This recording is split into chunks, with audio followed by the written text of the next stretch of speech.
Hello, everyone, and welcome in here to Fighting Ever Fighting.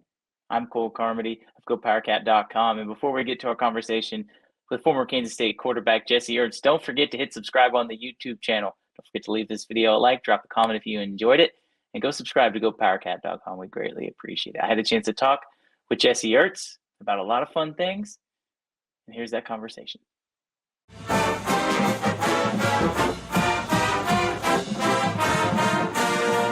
Welcome in here to Fighting Ever Fighting. I'm Cole Carmody, joined today by former Kansas State quarterback Jesse Ertz. Jesse, thanks for joining me today. And for the fans who may not know what you're up to these days, why don't you just give a little update on what the life of Jesse Ertz looks like in 2023?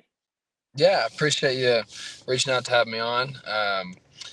So things are a little different for me. A lot less athletics in my life these days as far as me touching a ball, but I work for a company called Arthrex, which is an orthopedic medical sales company. And basically I supply everything from drill bits to screws to joint replacement, trauma plating for fractures. So a little bit of everything. So pretty much just get to work in surgery with a lot of the same doctors every day. So kind of have a sales aspect as well as kind of a surgery technical aspect. So it's fun. It's still challenging, and there's a lot of parallels to football. So I like it a lot. Yeah. And recently with obviously the NCAA new bylaws that say NIL is legal. I know you're involved with Wildcat NIL, and we'll get into that a little bit later on. But how did you kind of first get into that, and what is a basic summary for those who may not be familiar what Wildcat NIL even is? Yeah, absolutely. So the NIL Collective Wildcat NIL, we've been going for a little over 12 months now. Kind of a bizarre start to that story, but I had a guy I played quarterback with when I was a senior. He was a freshman, Ryan Hennington. A lot of you may know him as a linebacker. When I left, everything went downhill for him, I guess, and he had to switch rooms. But he was obviously, like I said, the freshman. So we had a good relationship for the year I was there, and then when I left, he would still give me a call, once or twice a year, and kind of fill me in on how things were going for him, team, just all in all, a little bit of everything. And then it would have been, about a year and a half ago when he gave me a call and was kind of updating me on how things were going for him. But he mentioned, he was graduating and he was having his exit meeting with Coach Kleiman.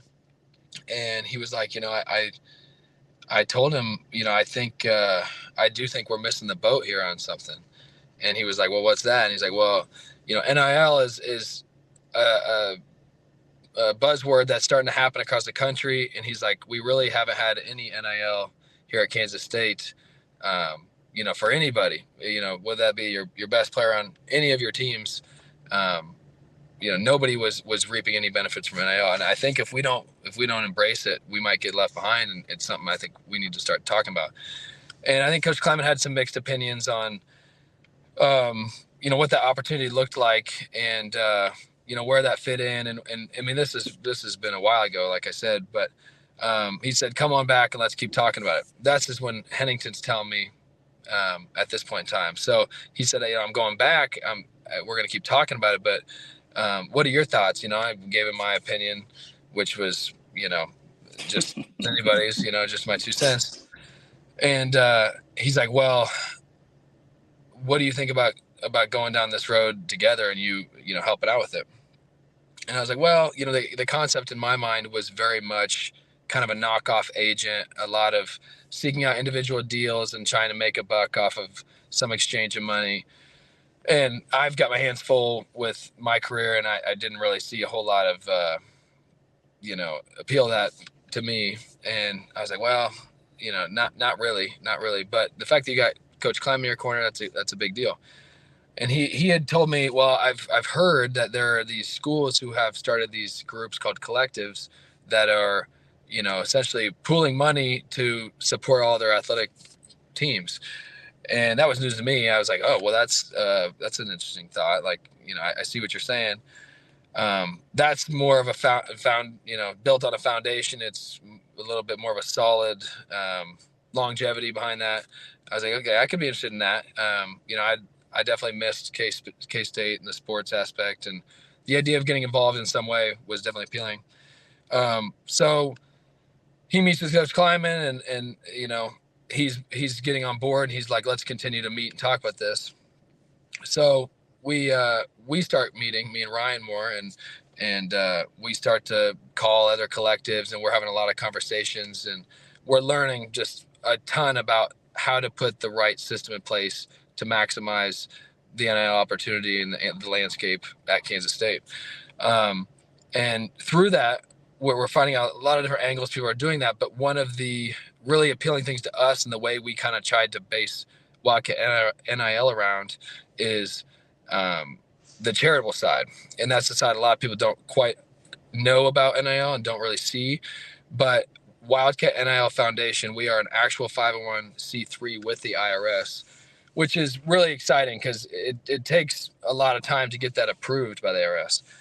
And for us, it took about a month. So the IRS looks at what our mission is, what we do, and they deem it to be a charitable cause 100%.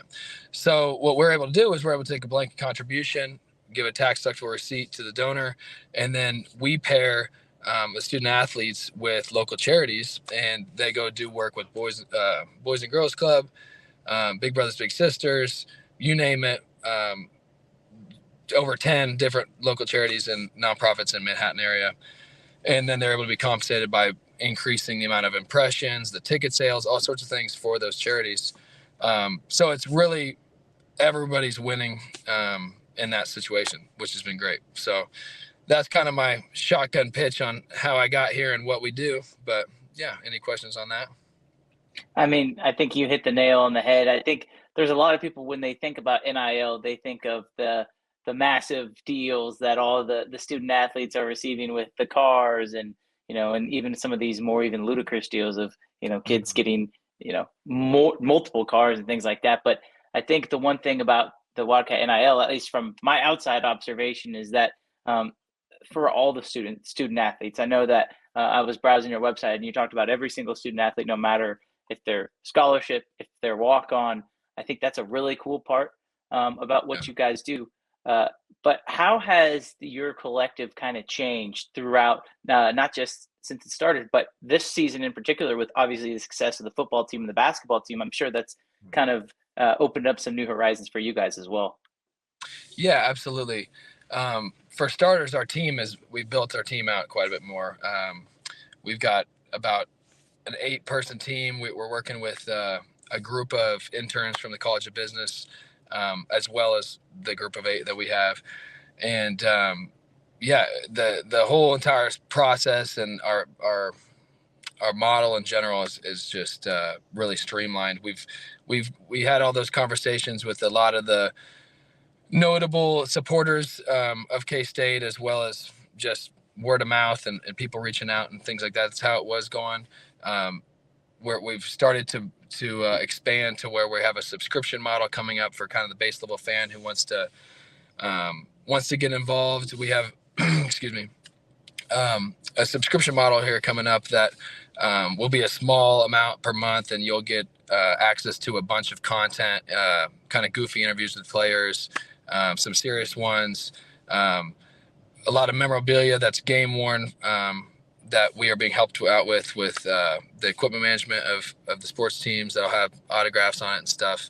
There'll be a lot of giveaway opportunities, a lot of things, so on and so forth, with that we're kind of being able to get more and more people on board. But all in all, how it's changed, I would say the conversations have changed a lot from the early misconceptions about it and what people thought we were doing, to now, obviously kind of what I just told you, seeing the benefits in the community in more ways than just getting $1 to an athlete. So I'd say the value perception has changed. Okay, so now we've got that covered. I want to go back to your days at K-State, and how would NIL have changed the way you would have gone about, if it would have changed anything? Obviously, knowing you played for Coach Snyder and just everybody in that environment, how different do you think that space would have looked if NIL would have been around when you were playing? Yeah, that's a great question. The biggest thing there I think about is I don't see Coach Snyder being the at least right off at the gate. I don't see him being a big fan of it. I think the way in which we're going about it obviously is a lot easier for him to get on board with. And I mean, the one thing that I didn't even really talk about is the fact that it is the future of college sports, and not even just the future, it's also the present.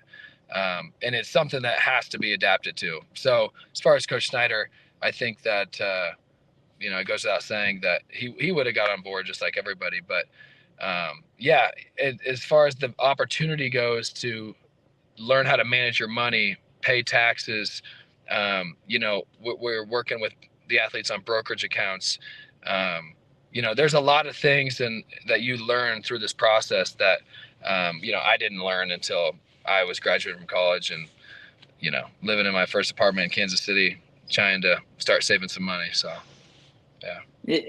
As far as your football aspect of your time at K-State, I want to go even a little bit further back, and I want to ask you kind of about your journey to K-State, because I feel like a lot of the successful K-State athletes, especially football players that come through the school, they have similar stories, under recruited, find a way to get on the field and then have some success. When you were in high school, it's kind of the same story. Just what was it like growing up in Iowa and then eventually making your way down to Manhattan? Yeah, no, that's a good point.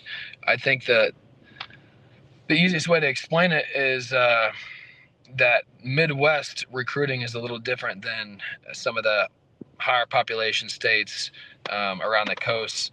When you look at recruiting in the Midwest, typically the in-state school in which you are at, they will try and get you to walk on if they can, which majority of the time, if you're from Mediapolis, Iowa, or Holton, Kansas, or even Topeka, Kansas, you're not always going to get an equivalent opportunity that you would if you lived in Dallas or, you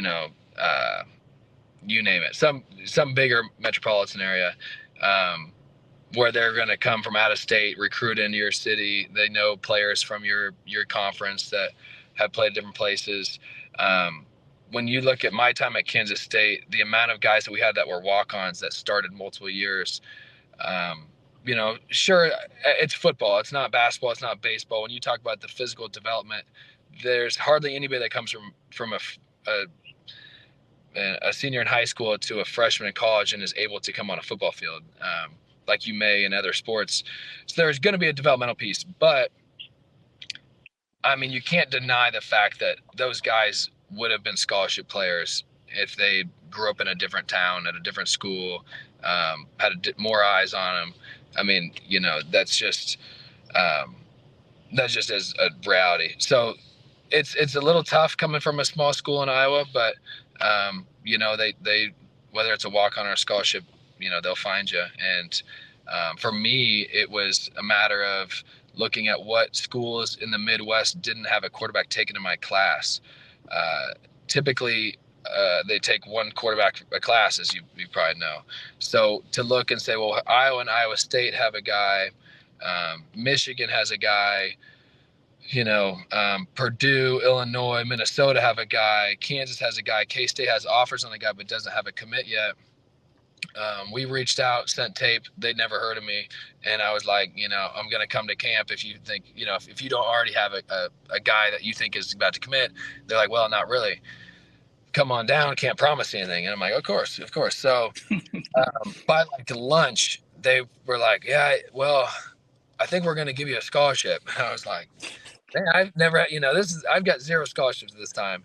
And I haven't even made it to lunch yet. And it was a pretty sweet memory to always have, as far as, just the craziest of scenarios. When I left to come to camp, I did not think it was going to, come that quickly. So, very bizarre, but that's the game in the Midwest. I go out of state, I get a scholarship by lunch, and then I come back, and then immediately, your in-state schools ask, well, if we give you a scholarship, because I committed within like 3 days. I'd been kind of, carried on a stick by the Iowa and Iowa States for over 2 years at that time. And, they're like, well, if we give you a scholarship, would you commit? Would you consider it? And at that time, no thanks. So. Do you remember the coach who initially offered you that scholarship? And then what was the conversation like when you did decide to commit? Did you call Coach Snyder? Did you call Coach Miller? Who do you remember how that Oh, all yeah. entailed? Yeah, it was Coach Miller for sure. Coach Snyder wasn't really very involved in my recruiting. I was a kid that grew up outside Iowa City, a Big Ten school. Did not have a whole lot of familiarity with the Big 12. Iowa State, of course, is an in-state school, but where I grew up, most of the kids in that area were all Iowa fans. So when I went to camp, I didn't have a clue who Snyder was. I didn't even know what conference or what the record was that K-State had the year before. My high school coach was with me. He's like, no, they were really good last year. I was like, really? Okay. But yeah, that was definitely Coach Miller all day at camp. He gave me the tour around, and then he was one that called me about the scholarship. And for me, there's definitely some truth in you. If you just take that scholarship and say, I'm going to make a collection here, like some of the kids do nowadays, I mean, it says a lot about your interest in coming. For me, I had wanted an opportunity for years, 2-3 years. And out of all the little unofficial visits I had done at Iowa and Iowa State, to get a scholarship, it was pretty simple to me. I'd be foolish not to commit. So yeah, I can't remember calling Coach Miller as well as I do remember him calling me, but yeah, I called Coach Miller and told him I'll be there. So definitely grateful for that opportunity, and I mean, changes the trajectory of your life in a lot of ways. So then you get to campus, you redshirt your first year, you sit the next season, and then you get a chance to finally start as a sophomore. And Yeah. then the infamous game happens against South Dakota in the first game of the season. What do you remember about the play that ultimately ended your season and just the emotions after that happened? Well, it's tied to a lot of history before that with high school injuries. I had torn my ACL, that same knee, as a senior in high school, and that had cut me short on all my other sports, etc., with surgery and stuff. And as a senior, but I come to K-State as a freshman, and I'm still rehabbing that knee. As a college quarterback, no one's tackling you in practice. You got the green jersey on, I hear it all the time. And then I start that game as a sophomore. I mean, I hadn't been tackled since I tore my ACL last time. So there's a little psychological piece there, but it's been a good amount of times gone by. But for it to be the first play of the game, and I'll get to that definitely didn't help the psychological aspect. But it was, I don't remember the formation, but it was a quarterback ISO essentially to the left side. And I think that was probably just to kind of get my feet wet, get me tackled, and kind of get you in the flow of the game. Unfortunately, they probably didn't expect that result. But I remember following Winston Demmel up. He fits the backer. I kind of come off his hip, kind of bouncing sideline-ish. I mean, I'm still going between the tackles, but coming outside the box. And the safety comes down, and I stiff arm him in the face. And his face kind of gets locked out with my arm, but his legs swing underneath of my arm and hit me in the outside of that knee. And yeah, I mean, in high school I tore it, and it hurt, but it didn't hurt that bad. I actually played another game without an ACL, but that one, it felt like my knee like exploded. Like I had MCL, so I just had a lot more swelling. And yeah, I mean, I knew immediately, with the adrenaline stuff, I was like, yeah, that's not good. And then it was a short sophomore year, but I ultimately might have been a good thing for me in the long run psychologically, just because I kind of had no choice but to go to a place where it's like, if I re-injure it one more time, I'm definitely done. I mean, 2 tackles in a row, 2 ACLs, same knee. You start to question: is it genetic? Was the surgery not good? You're questioning all sorts of things. So I definitely committed to the weight room in a different way than I had prior to that. And I lived with Jordan Willis, who, if you've ever seen Jordan Willis, he's no stranger to the weight room. And he didn't have a vehicle. So I would drive us to the grocery store. He'd pick out the groceries. We'd split the bill down the middle. He'd cook everything, and then I'd do the dishes. And the night before, I'd be going to sleep at 10:30. He didn't hardly ever sleep. I'd wake up at 5:30 for runs the next morning. He'd had sent me a text at 1 a.m. with the next day's snacks, breakfast, mid-morning snack, lunch, midday snack, dinner. I mean, the whole day he had it outlined for me, and he would have all that food made at those times. And I was able to put on like 20 pounds, and all in all, I think just be a little bit more injury preventative. But yeah. So that's, first of all, I just think that's amazing that a kid from Kansas City like Jordan Willis didn't have a car. Yeah. That's pretty remarkable. And you think back, and the amount of bad luck to have 2 tackles in a row be season-ending injuries is just that. I wonder how often that's ever happened in the history of football. You've got to be an anomaly there, Jesse. Yeah. But as we move forward and talk about your junior season, which I think is the season that a lot of K-State fans remember as, I mean, really Coach Snyder's last truly, really, really good season. And 9-4 that year. You guys had a lot of NFL players on that team looking back on it now, especially on the defensive side of the ball. I was checking out the stats before we recorded this. It was like the defense allowed just over 100 yards a game, which today's standards is absolutely ridiculous in the Big 12, and it was then too. You mentioned Jordan Willis, DJ Reed, Duke Shelley, Elijah Lee are some guys on that defense. But the offense also was pretty dynamic, led by you, the leading rusher, the leading passer. What was that year like as you guys kind of went through, and obviously leading up to the bowl game against Texas A&M and future number 1 overall pick Myles Garrett? Yeah, you can't forget Dante Barnett in that defense either. Mm-hmm. But honestly, I feel a little bit of guilt about that I didn't throw the ball better because I had separated my shoulder in camp. But yeah, that team in general was loaded with talent, and at the time we felt like we knew that.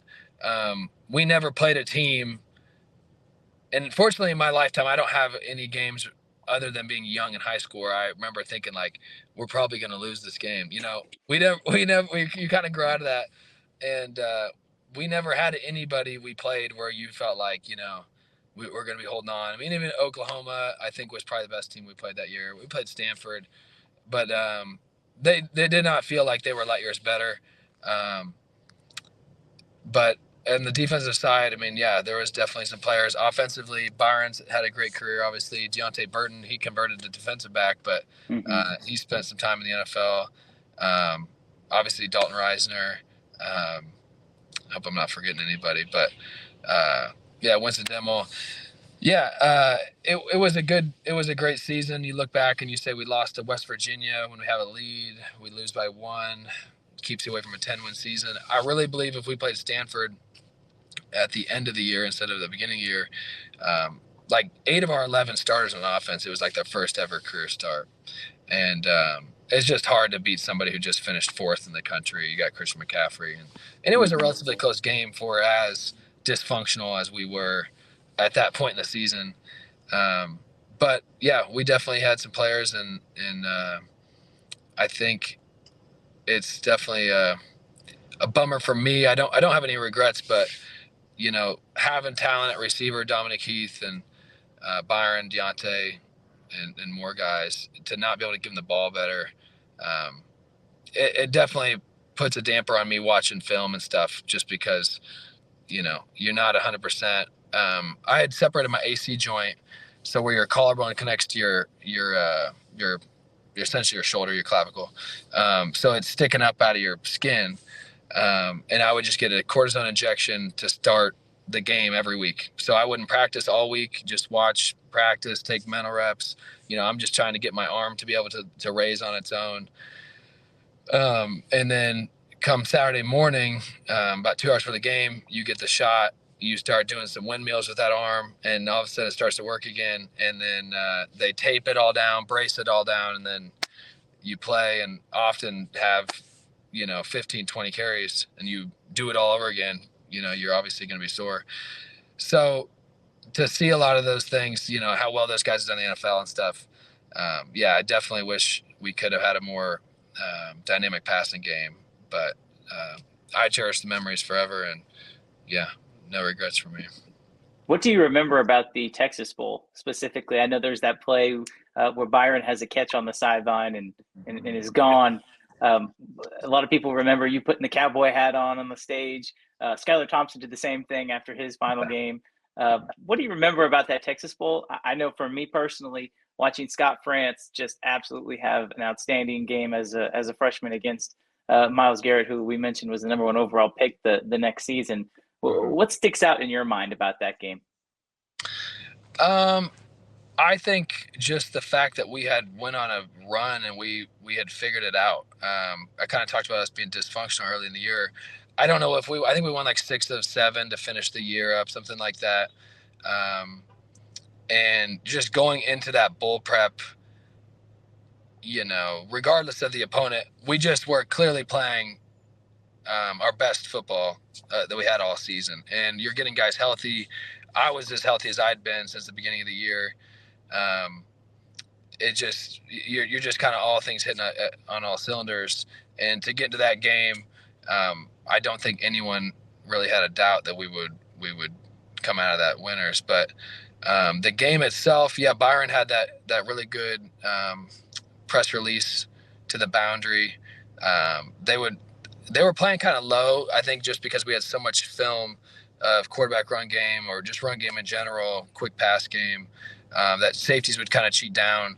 So for a guy to be down and halved to that boundary, to be off the hash, it's just a lot. It's just hard to turn your hips and get to the sideline. And Byron cooked his guy and made a great catch and run. And all in all, Dominic Heath had an end around touchdown. I mean, our defense played lights out, and they had a lot of talent on their offense. So, it makes it that much more of a badge of honor to win that game. When you look at, they had Christian Kirk and they had Trevor Knight. Their running back played in the league a little while. I know that they had a tight end that's been in the league, Seals Jones, and then Josh Reynolds, their other receiver. So yeah, it was just a great opponent, great game, and definitely one of my favorite victories for sure. And so the following year, obviously, injuries are the same thing, kind of the same story for you. And I don't necessarily want to ask you about your final season, maybe just as a cumulative. When you look back on your career at K-State, is there ever a time where you say, I wish that maybe I wouldn't have ran the ball as much as I did, or I wish you mentioned I could have been able to throw the ball more? I mean, injuries obviously were a major part of your career at K-State, but Mm-hmm. do you think the quarterback run game was a major reason of that, or was it just a accumulation of things? Yeah, I think when you put anybody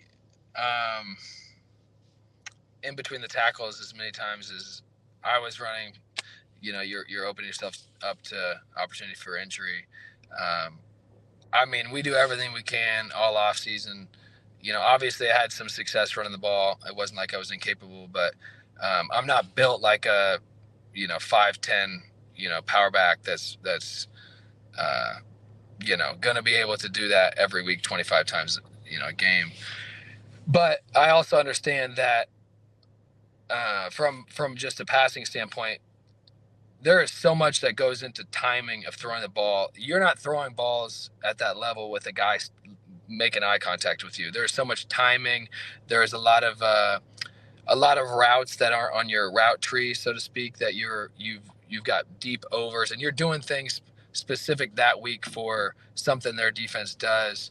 So there's a lot of unique throws that you're being asked to do, and when you don't get a rep at all, I mean, obviously you still can complete that pass, but your percentages go down a little bit. They really do. I mean, the windows are small, the timing and the landmarks are different. So there's just a lot of reasons why I understand why we ran the quarterback so much, was purely because of the fact that I couldn't throw as well, which is kind of funny how, what do you quarterback, you running more, but we found some success doing it, and I wasn't going to complain. I was just trying to help the team win, but yeah, I think if I could have stayed healthy and ran, less up the middle, more zone read, get out of bounds. Maybe I take a lesson on how to slide. Maybe I play a few more games. I definitely would have loved to have had that play out differently, but, nothing I can do about it now. So. And the last thing I want to ask you, obviously K-State finished the season as a Big 12 champion this past year. They had a chance to play Alabama in the Sugar Bowl. They return a lot, specifically with quarterback Will Howard. From a quarterback standpoint, how good do you think Will Howard can be? And what's your outlook on K-State in 2023?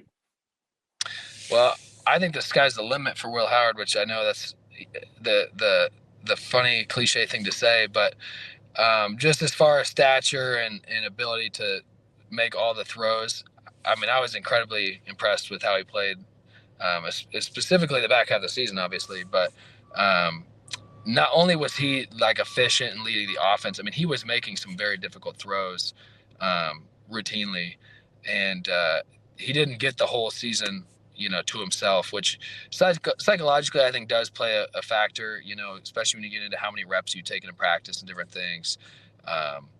You are going into a season, and there's no question on who's playing. That's a big help.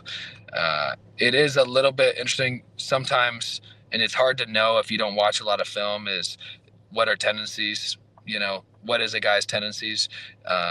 The coaches and the other coaches in the conference will be looking and finding tendencies. They do that of every player. And sometimes you do see a second season can be tougher. Like I said, it wasn't like he was hitting guys in the flats and just operating. I mean, he was making quality throws. So I wouldn't be too concerned about that. I think the sky's the limit, and it'll be interesting to see some new faces in there, maybe catching the ball. But no, I think he's primed for a huge year. All right, Jesse, I appreciate you hopping on today to talk with me a little bit about your career, a little bit about Wildcat NIL, and appreciate the time. And we'll talk to you next time. Yeah, cool. I appreciate it. Thanks for having me on.